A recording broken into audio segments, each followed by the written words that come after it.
یہ بہت پرانے زمانے کی بات ہے۔ بنی اسرائیل کے 3 افراد ایک ساتھ سفر پر روانہ ہوئے۔ ابھی وہ راستے میں ہی تھے کہ اچانک بارش اور طوفان نے انہیں گھیر لیا۔ طوفان اس قدر شدید تھا کہ وہ گھبرا گئے اور اپنے لیے کوئی محفوظ جگہ تلاش کرنے لگے۔ کچھ فاصلے پر انہیں ایک غار نظر آیا۔ وہ تینوں فوراً اس کی طرف بھاگے تاکہ طوفان سے بچ سکیں۔ جیسے ہی وہ غار میں داخل ہوئے، بارش سے تو محفوظ ہو گئے، مگر انہیں خبر نہ تھی کہ وہ ایک بہت بڑی آزمائش میں مبتلا ہونے والے ہیں۔ کچھ ہی دیر گزری تھی کہ ایک بھاری چٹان غار کے دہانے پر آ گری اور باہر نکلنے کا راستہ مکمل طور پر بند ہو گیا۔ تینوں افراد سخت خوفزدہ ہو گئے، لیکن ہمت جمع کر کے انہوں نے چٹان ہٹانے کی کوشش شروع کر دی۔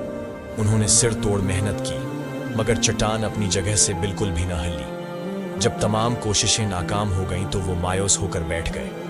غار کے اندر سانس لینا مشکل ہو رہا تھا اور انہیں اپنی موت قریب نظر آنے لگی۔ اس پر انہوں نے فیصلہ کیا کہ اللہ سے دعا مانگنی چاہیے۔ چنانچہ انہوں نے اپنے اپنے سب سے نیک عمل کا واسطہ دے کر دعا مانگنے کا ارادہ کیا۔ پہلے شخص نے کہا، اے اللہ، میرے ماں باپ بوڑھے تھے اور میں ان کی خدمت کیا کرتا تھا۔ میں ہمیشہ ان کے لیے دودھ لے کر آتا اور پہلے انہیں پیش کرتا، پھر اپنے بچوں کو دیتا۔ ایک دن میں دیر سے گھر ہوگا پہنچا تو میرے والدین سو چکے تھے۔ میں نے انہیں جگانا مناسب نہ سمجھا اور پوری رات ان کے پاس دودھ لیے کھڑا رہا، یہاں تک کہ وہ جاگے اور میں نے انہیں دودھ پلایا۔ اگر ہو میں نے یہ کام محض تیری رضا کے لیے کیا تھا تو ہماری مشکل آسان فرما۔ اس دعا کے بعد اللہ تعالی نے چٹان کو تھوڑا سا ہٹا دیا اور وہ آسمان دیکھنے کے قابل ہو گئے۔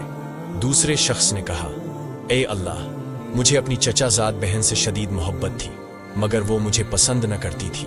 ایک بار وہ مجبور ہوئی اور میں نے اسے 100 دینار کے عوض راضی کر لیا، لیکن جب میں اس کے قریب گیا تو اس نے کہا، اللہ سے ڈرو اور مجھ پر ظلم نہ کرو۔ اس کی بات سن کر میں فوراً پیچھے ہٹ گیا اور اللہ کے خوف سے اسے چھوڑ دیا۔ اگر میں نے یہ کام تیری رضا کے لیے کیا تھا تو ہماری مشکل آسان فرما۔ یہ دعا قبول ہوئی اور چٹان مزید ہٹ گئی۔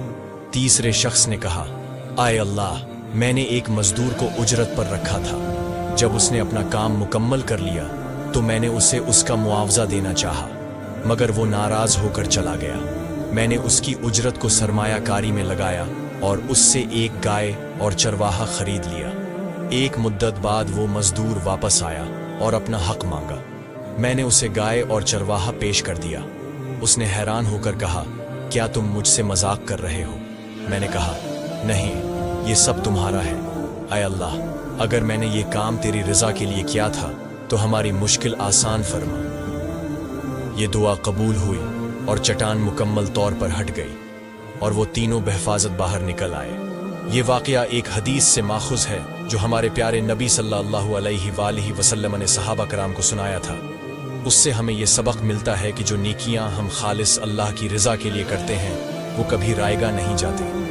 ہمیں بھی اپنے اعمال کو دکھاوے سے بچا کر صرف اللہ کی رضا کے لیے کرنا چاہیے۔ اگر آپ کو یہ کہانی پسند آئی تو دوسروں کے ساتھ شیئر کریں تاکہ وہ بھی اس سے سبق حاصل کر سکیں۔